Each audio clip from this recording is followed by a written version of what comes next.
Comment vous couper de votre journée de travail pour passer une bonne soirée complètement détendue, une soirée sans avoir à penser automatiquement à la journée que vous venez de passer, aux événements qui sont survenus.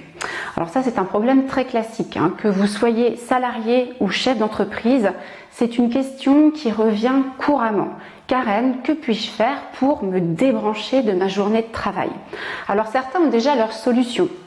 C'est-à-dire que dès l'instant où ils sortent du lieu de travail, que vous soyez patron ou salarié, ça y est, la coupure est faite. D'autres, en passant le pas de la porte chez eux, va tout simplement provoquer le fait que la journée de travail s'arrête. Donc c'est très simple, ça se fait finalement naturellement et automatiquement pour certains, mais ce n'est pas le cas de tout le monde. D'autres vont se dire mentalement, les yeux ouverts, les yeux fermés, ou à voix haute, je me coupe de ma journée de travail. Et pour certains, peut-être que c'est votre cas, c'est très compliqué. Le boulot est toujours dans la tête, voire dans tout l'environnement énergétique. Vous vous imaginez bien que c'est au niveau vibratoire et énergétique que je vais vous donner 3 pratiques. Je ne vais pas appeler ça des exercices, mais c'est vraiment 3 bonnes pratiques qui vont peut-être, je l'espère, devenir de bonnes habitudes, qui vont vraiment vous aider à vous couper de votre journée. La première pratique est très simple. Je vais vous parler des chakras. Vous connaissez probablement les chakras, les 7 chakras principaux, qui sont des centres énergétiques qui se trouvent le long de la colonne vertébrale des êtres humains et des animaux. Mais dans cette vidéo, nous parlons des êtres humains. Alors, ces chakra qui est un mot sanskrit qui veut dire roue, des roues qui tournent à très grande vitesse, ce sont également des portes. Des portes qui créent une relation entre nous en tant qu'êtres humains et notre environnement, c'est-à-dire les personnes, les lieux, les événements. C'est par ces roues, notamment, que nous sommes sensibles à l'environnement, mais pas que. Mais on reste concentré sur les chakras dans cette vidéo, puisque le sujet est de se couper de sa journée de travail grâce à vos chakras. Je vous montre tout de suite comment faire. Voilà, alors c'est très simple, c'est une pratique vraiment qui est à la portée de tous, c'est pour ça que je vous la montre. Donc je récapitule, les chakras, ces centres énergétiques qui se trouvent sommet du crâne, 3e œil, gorge, cœur, plexus solaire, le chakra sacré, le chakra de base. Ces centres énergétiques vont vous aider comme ceci. Vous allez utiliser vos bras. En fait, c'est un mouvement que je vais vous montrer. Ayez en tête que vous avez toujours l'intention de vous couper de votre journée de travail. Détendez-vous, relâchez les épaules, respirez tranquillement, profondément. Et vos bras vont représenter finalement une paire de ciseaux, puisque les chakras vous relient, n'est-ce pas, à votre journée de travail, aux personnes que vous avez rencontrées, etc. Ce qui veut dire qu'avec mes bras, la paire de ciseaux, je vais couper cette reliance qu'il y a, et je vais faire ceci au niveau de mes chakras. Afin de bien couper la reliance au niveau du chakra coronal, regardez, je baisse la tête, et tranquillement, mes bras deviennent paire de ciseaux. Je coupe 3e œil.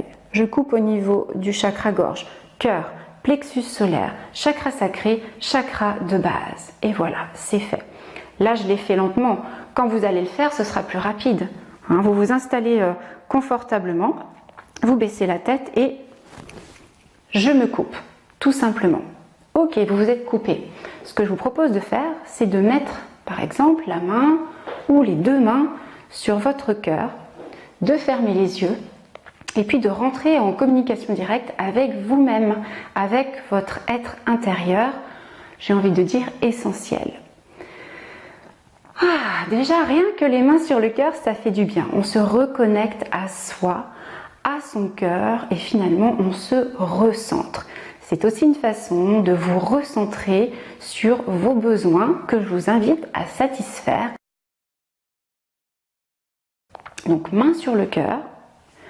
Vous pouvez même dire à voix haute, je me remercie de me reconnecter à mon être essentiel et de répondre à chacun de ses besoins. Voilà, donc c'est tout simple. On se coupe Main sur le cœur, on se reconnecte à soi. Rien de compliqué. Vous pouvez le faire soit à la sortie du travail, vous serez peut-être pas à l'aise devant vos collègues, et en même temps ce serait aussi une occasion de partager ça avec eux. Ou alors vous le faites une fois que vous êtes tranquillement chez vous à la maison. On passe à la deuxième pratique. La deuxième pratique, c'est ceci. De l'eau, un stylo. Alors, qu'est-ce que je vais bien pouvoir vous dire? Je vais vous inviter à programmer une bouteille d'eau spécifique pour votre bien-être. Par exemple, moi ici, j'écris le mot joie sur le bas de la bouteille. D'accord? Vous informez votre bouteille d'eau avec de la joie ou avec encore un autre mot. Ça peut être clarté, amour, en tout cas quelque chose de positif. Vous laissez votre bouteille s'informer pendant 24 heures. Elle peut s'informer avant, mais je préfère vous dire de la laisser s'informer pendant 24 heures. Vous faites ça par exemple le lundi pour votre bouteille du mardi. Ce sera celle-ci. Ok, cette bouteille va vous servir à vous nettoyer, d'accord, lorsque vous allez boire un verre d'eau de cette bouteille après votre journée de travail. L'eau que vous buvez va venir nourrir vos cellules, va venir alimenter vos cellules avec le mot, d'accord, qui aura informé au préalable l'eau de la bouteille. L'eau de votre corps va rentrer en résonance avec l'eau de la bouteille, elle-même informée, avec le mot joie. Donc en fait, vous buvez quoi? Vous buvez de la joie, ou vous buvez de l'amour, ou vous buvez encore de la clarté. Je veux vraiment que vous puissiez mettre en place un rituel de fin de journée. C'est ça qui est important. C'est pour ça que je vous conseille de programmer une bouteille et cette eau, quand vous allez la boire en fin de journée, ce sera avec l'intention qu'elle vous lave intérieurement de ce que vous auriez pu absorber en termes d'émotions, de stress, d'agitation de votre environnement, mais aussi du stress que vous auriez pu engendrer par vous-même. Donc, quand vous buvez votre verre d'eau, c'est toujours avec cette intention que cette eau vous fasse du bien et vous lave l'intérieur du corps, mais aussi qu'elle vous lave au niveau vibratoire, d'accord, puisqu'il y a la vibration du mot positif, joie, clarté, amour, gratitude dans l'eau que vous buvez. Et vous allez voir que ça va créer un apaisement, peut-être un sourire intérieur. Je vous laisse découvrir en tout cas ce que ça fera sur votre corps. Donc ça, c'est le deuxième rituel, j'ai envie de vous dire, que vous pouvez bien entendu combiner avec la pratique de je me coupe et je me reconnecte. Vous pouvez ensuite boire le verre d'eau ou le boire avant. On passe maintenant à la troisième pratique. Encore une pratique pour vous faire du bien. Du gros sel. Voilà, du gros sel, une bassine, de l'eau chaude, une serviette, c'est tout ce dont vous allez avoir besoin. Je vous propose de faire un bain de pied. Un bain de pied qui va avoir une incidence sur l'ensemble de votre corps physique et sur l'ensemble de vos corps subtils, vos corps énergétiques. Vous faites chauffer de l'eau. Alors une température, à vous de tester ce qui vous va bien, n'allez quand même pas vous brûler. Vous mettez une bonne poignée de gros sel dans la bassine, vous réservez la meilleure place du canapé. Vous vous installez confortablement, peut-être avec une petite musique de relaxation pour certains, ça peut être sympathique, une bougie, et vous créez comme ça votre univers de relaxation. Les pieds dans l'eau salée. Alors qu'est-ce que ça vient faire, l'eau salée? Déjà, rien que le fait de mettre les pieds dans une bassine d'eau chaude, ça détend. Avec le sel, il va y avoir une absorption, c'est-à-dire que le sel va venir absorber les scories qui pourraient se trouver en vous au niveau physique mais aussi au niveau énergétique, et le sel va également vous réénergétiser mais sans vous énerver, d'accord? Ce qui fait que ça va vous dégager du stress, de pensées parasites.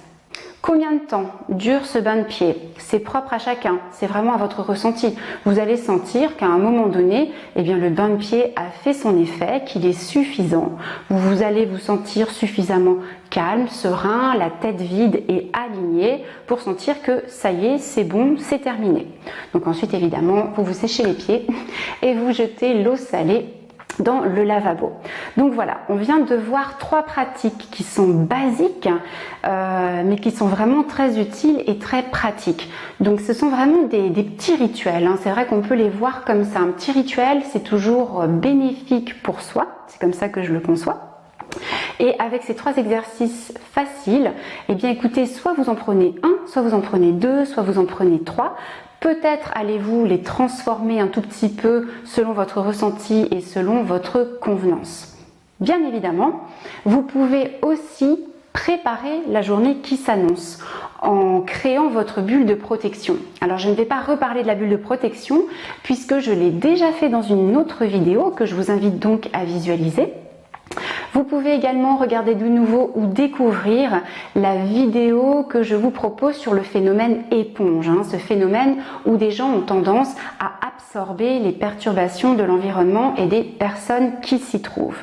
Donc, avec ces 3 rituels, la vidéo sur la bulle de protection avant de commencer sa journée, un conseil également dans la vidéo sur le phénomène éponge où je parle de pierre. Avec tout ça, normalement, je pense que vous pouvez vraiment vous créer des journées sympathiques, agréables ou peut-être plus agréables que ce que vous avez connu jusqu'à maintenant et une soirée destinée à vous, à vos besoins et à votre détente. Merci pour votre écoute. À bientôt.